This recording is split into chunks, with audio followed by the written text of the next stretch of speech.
Okay, as we did last year, we want to kick off the Coaches School with a very important presentation, and that is the Jim Skip Carter Community Coach of the Year Award.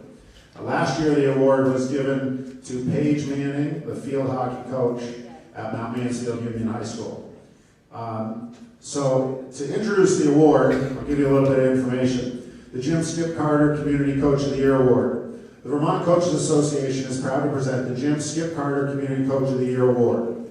Coach Carter is a true coaching legend in Vermont, having coached baseball at Winooski High School for over 30 years, while also coaching at Essex High School, BFA Fairfax, Mount Mansfield High School, and the University of Vermont. In addition to his contributions as a coach, Jim Carter has given back immeasurably to his community and to our state.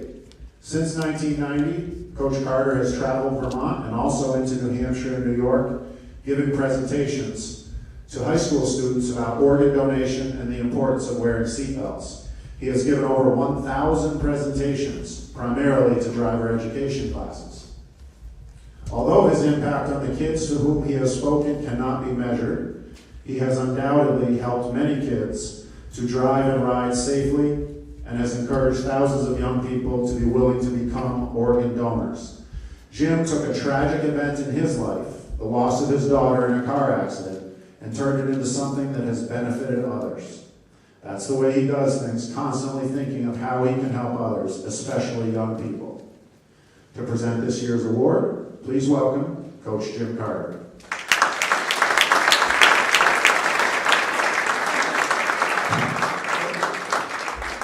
Thanks. This is not about me, truly.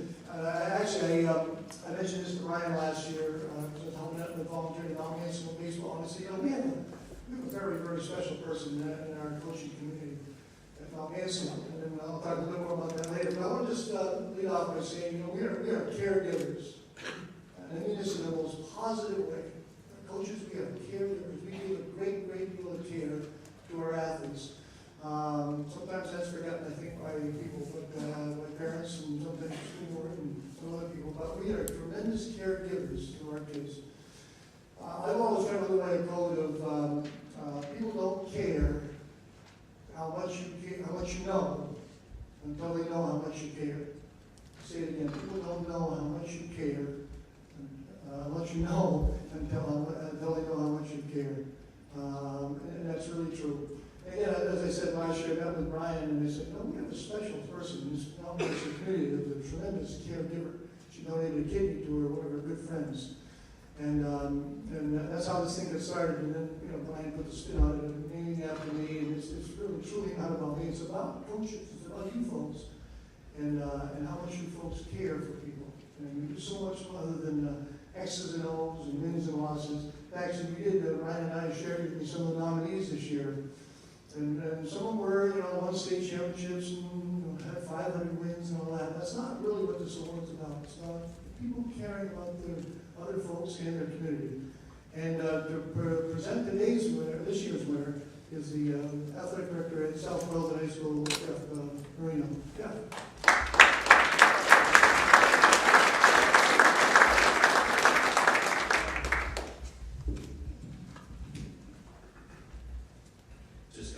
Look from somebody in the front row here, and he said it himself when he introduced Coach Carter that this is we're recognizing somebody very important today, and I think that that's pretty fitting.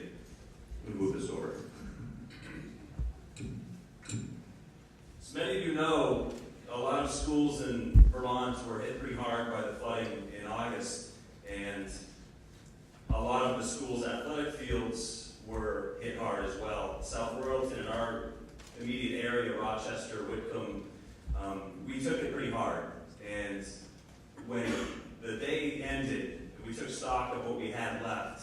At South Royalton, because our school was flooded as well, our lower level, and that's where I stored most of our athletic equipment, we had what was in the gym, which was basketballs and uniforms, and that was it. And we were scheduled to start soccer days later.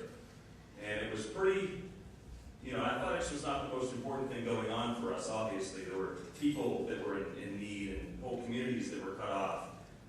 But we wanted to try to get our sense of normalcy back as soon as possible. And, you know, I took a lot of credit for getting South Royalton back on its feet, but here's the truth. I was just sitting at my desk when Hawk called and said, "What do you need?" I said, "Well, Hawk, I got basketballs and I've got uniforms. Other than that, I need everything." And I could tell by the way that he was talking that he really meant it.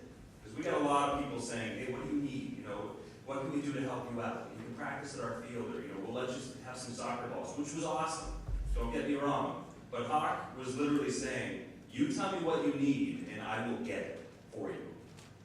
So I told him, I said, "You know, all of our storage sheds floated down the river, and we have nowhere to put anything." He says, "Okay, how many do you need?" "Well, it'd be great if we had a couple of them." He says, "I'll get you in contact with the Essex Technical Center, and they'll build them for you. I know they will. I bet you they'll deliver them and everything." Done.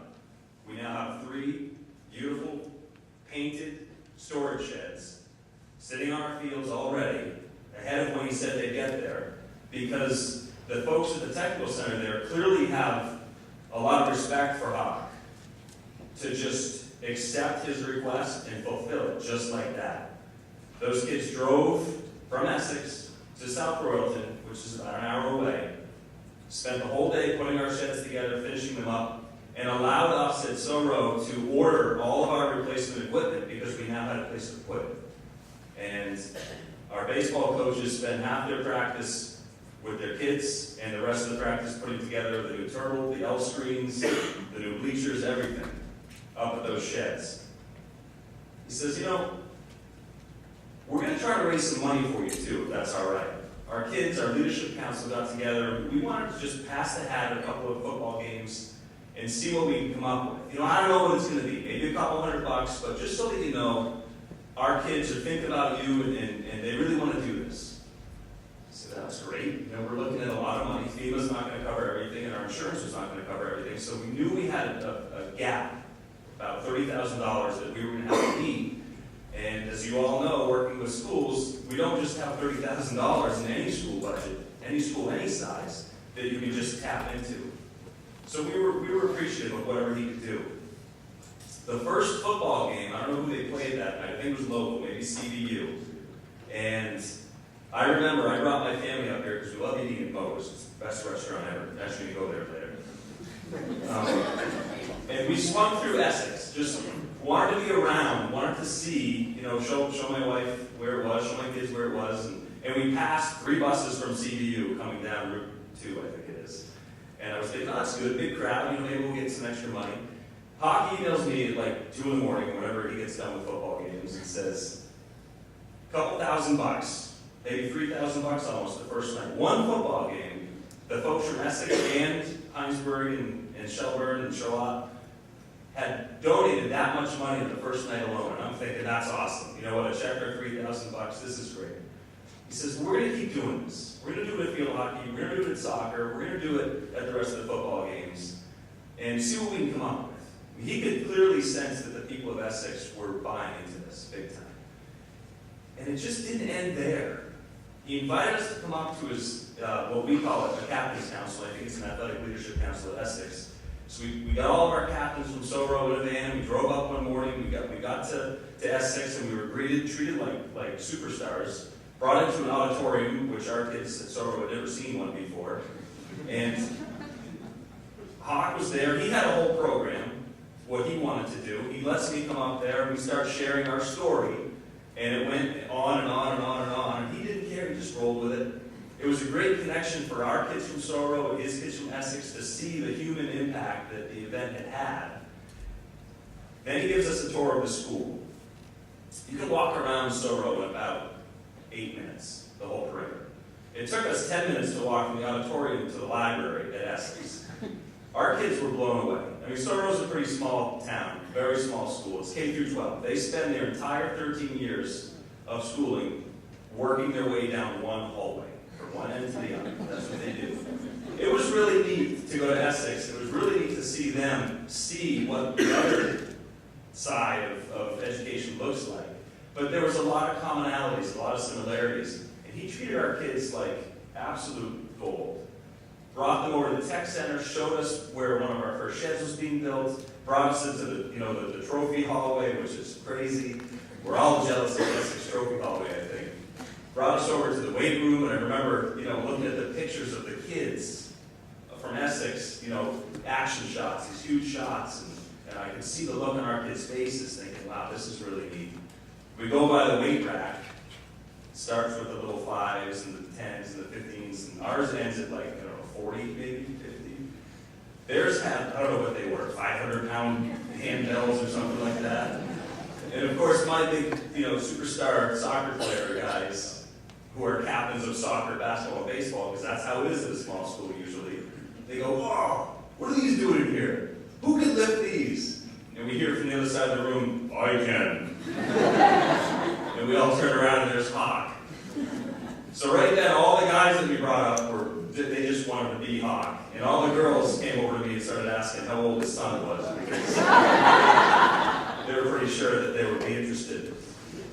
And I don't blame them, because if my son, or either of my sons, could turn out to be half as the man that Hawk is, I consider myself to be a complete success as a parent. And if my student athletes turn out to be anything like Hawk, or anything like his student athletes and his leaders of that school, I consider my job as an AD to be a complete success. What he did for us was remarkable. Brought us up to a football game, brought in special bleachers, we had a huge presentation. The track department gave us $1,100 worth of equipment for free. We didn't even ask for it, just sent us home with it one day.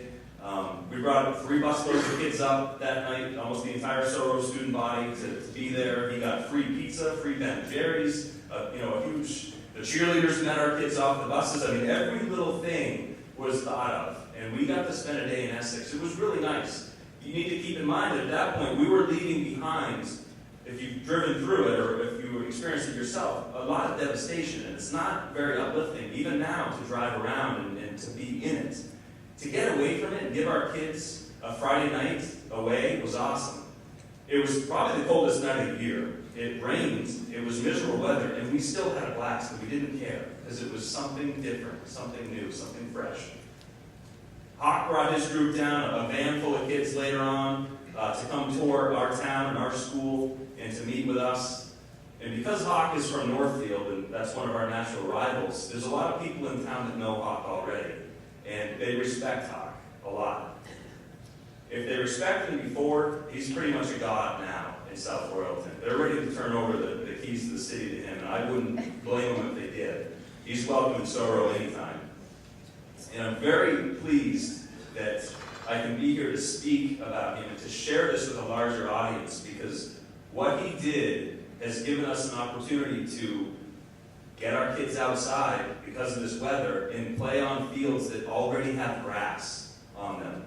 We have screens out on the baseball field. We have brand new pole vault mats. We didn't have to go fish the other ones out of the banks of the White River that are still floating in the trees, literally.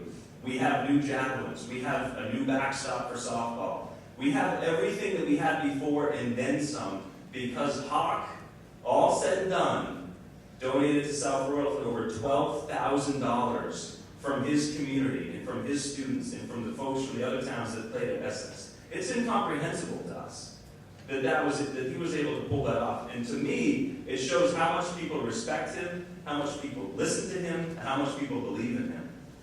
And for those of you who are coaches out there, you have your ADs. I'm sure they drive you crazy when they reschedule games wrong, or they don't hire you a good volunteer, or whatever it is that we do wrong all the time.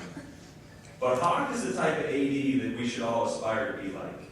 He doesn't just schedule games. He doesn't just get the buses there. He doesn't just make sure that the uniforms are ready. He connects with his kids. I saw him connect with our kids in just a matter of seconds. He connects with his kids and he inspires them to achieve greatness, not just on the field. I know that those Essex kids leave school having been through his programs much better people than when they got there. And I know as an athletic director and as an educator, I am definitely looking forward to you as a role model and to continuing our very unique relationship that we've started between our schools. And very, very thankful for what you did, and it's quite an honor to be here to give you this award at Hockenbury.